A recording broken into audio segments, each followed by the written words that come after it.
And the elements of some documentation, I know some of you have seen this. I want to go through very quickly what we consider the most important, and that is the drawing log. We're going to tell the story with a write-up. We're going to tell the story with pictures of what happened. But the drawing log really tells the story of what took place. On that drawing log is going to say it's going to tell you by day what the atmospheric readings were and what the moisture content readings were for all affected materials that were measured. Right? And that gives you you can look at that thing and say clearly, oh man, this thing was really wet. Oh, 24 hours, they're progressing. And now it's really progressing, really progressing. Or you could see, on a 7-day dry out, you're kidding me, it took me 7 days, I can see this, all right, but now you start digging a little more. Right? Why did it take you that long? Why weren't you making progress? Okay, well, if your contractors are using evaporation potential, well then you can easily go back and say, okay, well, I now know why it took 6 or 7 days. They never reached 1.5 or higher for evaporation potential. Here, by 24-hour period on this particular job, which you guys probably know, Gene Simmons, we dried his place one time.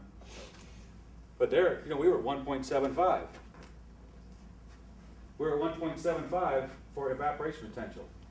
And on a drawing log, which has been absent in many of the ones that I have reviewed, which blows my mind as well, it has to have drying goals.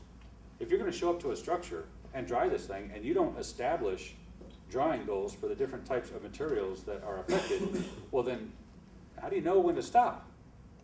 Unless when the electricity runs out, and you can't run the equipment anymore, or when your blades fall off of your air movers or something, when do you stop? You have to know when to stop. Evaporation potential tells you how fast you're going, but drying goals tell you when you're there. And you have to know all that. All right. And that statement says it all right there. And although not required by all vendors, by all insurance companies, it's an absolute mandatory document for VetCor services because customers need a way to express whether they were pleased or displeased with the service you provided. And quite often, I have found that a lot of customers are afraid to come out verbally to you and say, I don't like what you did, but very seldom are they afraid when you provide a document in front of them that they have to sign.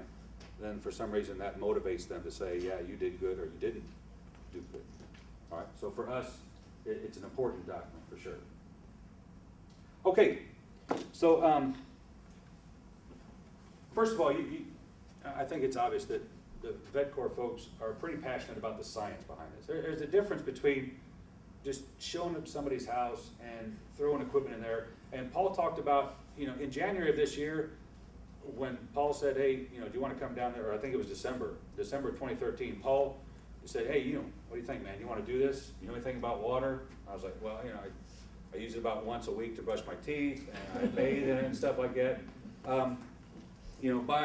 By mid-February, I've been to just about every ICRC course that they offer, and I'd roll up my sleeves, and I thought, you know what, there is more to this than what I've heard a lot of my colleagues going through school talk about. There's some science behind this. And so we take it as a challenge to show up at somebody's house and think, all right, water, I'm finding you. All right, I'm gonna seek you out, and I'm gonna dry you as quick as possible. So we're passionate about it.